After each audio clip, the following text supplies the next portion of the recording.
Video, I'm going to show you how to allow your friends to join your private server in Roblox.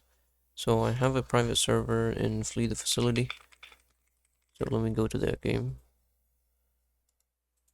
Private servers in Flee the Facility are now free. So pretty cool. Anyways, here's my private server.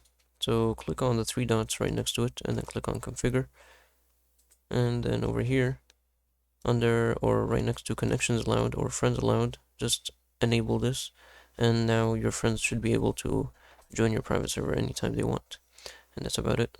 You can also put in any names of people that you want to add by clicking add people and then the name of the person that you want to add to this private server. If you don't want all your friends, you can just add the names of your friends right here.